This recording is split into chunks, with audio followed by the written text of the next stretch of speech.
Puzzle room had 10,000 pieces. Human finished it, then pointed out 3. Missing pieces from memory. The Velkari had conquered 17 star systems before they encountered humanity. Their method was always the same.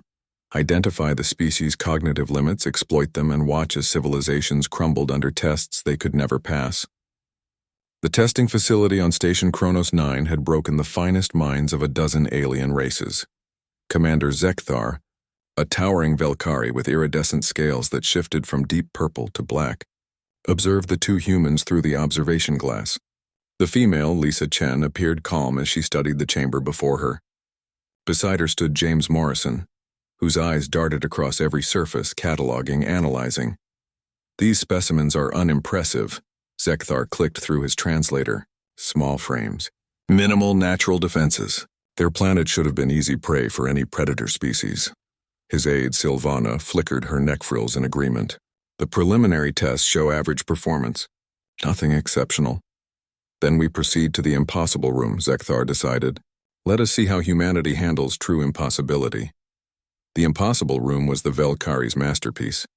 A massive chamber, 50 meters on each side, its walls, floor, and ceiling composed entirely of a 3-dimensional puzzle.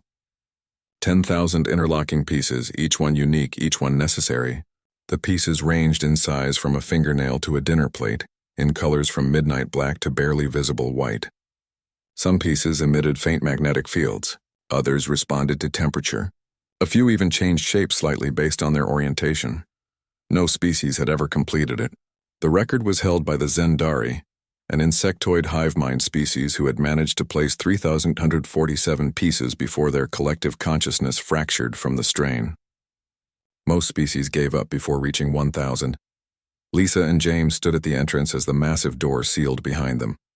The pieces lay scattered across the floor in deliberate chaos, exactly as they had been for the last 200 years. 10,000 pieces, James murmured, kneeling to examine the nearest one. "Zekthar expects us to fail."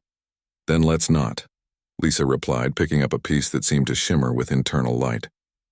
She turned it slowly, feeling its weight, studying how light played across its surface.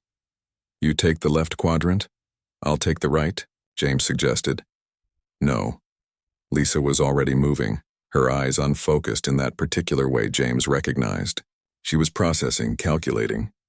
"We do it together. Call out patterns. Build a shared map." What the Velkari didn't understand about humans was that they had spent millennia solving puzzles that wanted to kill them. Every hunt tracked across frozen tundra, every pattern in the stars navigated, every complex social hierarchy decoded. Humanity hadn't conquered Earth by being the strongest or fastest. They had done it by being relentlessly, obsessively thorough, and humans never forgot. Lisa picked up a piece with 7 edges, its surface covered in what looked like circuit patterns. Reference point alpha. 7 edges, circuit pattern, magnetic north side, approximately 127 grams. James was already scanning, his eidetic memory cataloging every piece within view. "Got it.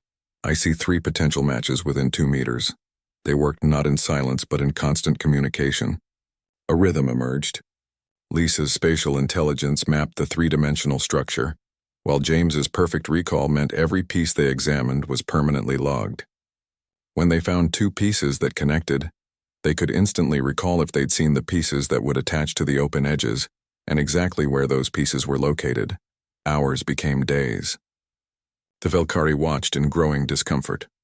"They haven't slept," Silvana observed on day 3. "Humans can survive approximately 11 days without sleep before cognitive failure," Zekthar replied, but his scales had shifted to a muddy brown, a sign of uncertainty. "They will break soon." But on day 6, Lisa and James were still working. They had moved past exhaustion into a state of flow, their movements synchronized like a dance they'd practiced for years.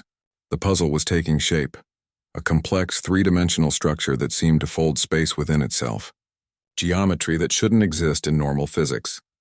"Upper northwest section, 3rd layer," James called out, not even looking up. "Piece 7834. 11 edges, temperature-sensitive polymer, responds to body heat." Lisa was already moving, her hand closing around the exact piece 20 meters away. She brought it to the structure and it clicked into place with a satisfying magnetic thunk. By day 8, they had placed 9,000 pieces. The Velkari testing chamber was filled with concerned clicking and color shifts. This wasn't supposed to be possible. On day 10, Lisa pressed the final piece into position. The completed puzzle hummed with energy, its surface flowing with light patterns that told the story of the Velkari's conquests. It was beautiful. It was complete. It was a test humanity had just passed. Zekthar entered the chamber, his scales now a sickly yellow. Impossible, he breathed. How? James stood slowly, his legs shaky from 10 days of minimal rest. Persistence, pattern recognition, communication, memory. He smiled, but it didn't reach his tired eyes. You tested the wrong things. The test is complete, Zekthar announced. You have... No, Lisa interrupted, her voice sharp. The test isn't complete. It's flawed. Zekthar's scales flashed red anger. You dare question? Piece 2847, Lisa said, pointing to a specific location in the massive structure. It's missing. Should be there, between the thermal-sensitive cluster and the magnetic array. Octagonal, 14 millimeters across, color gradient from amber to jade. The Velkari technicians scrambled. Scanners were brought. The area was examined. A gap was found, so perfectly fitted to the surrounding pieces that it was invisible to casual observation. Piece 6392, James added, pointing to another location 30 meters away. Missing. Should bridge the fractal section to the resonance chamber. Hexagonal with 3 extended nodes. Another gap.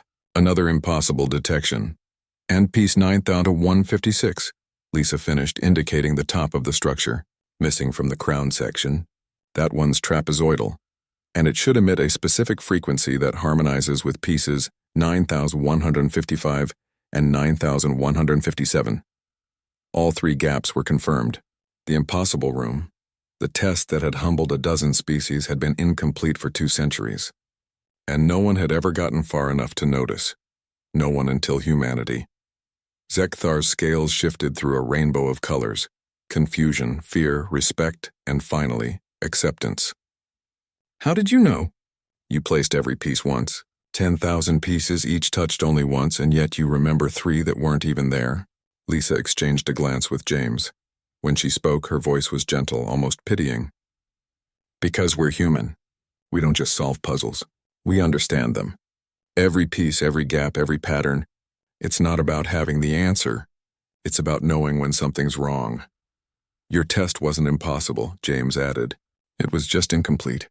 Like your understanding of us. The Velkari Empire never invaded human space. Commander Zekthar's report, filed that day, became required reading for all Velkari strategists. It contained a single recommendation, written in the precise, logical language of his people, but carrying the weight of genuine fear. Do not engage humanity in conflict. They see what others miss. They remember what others forget. They finish what others abandon. And worst of all, they notice when pieces are missing, even when they've never seen the complete picture. Station Kronos 9 was decommissioned shortly after. The impossible room was finally completed, with the 3 missing pieces fabricated and installed, but it was never used for testing again.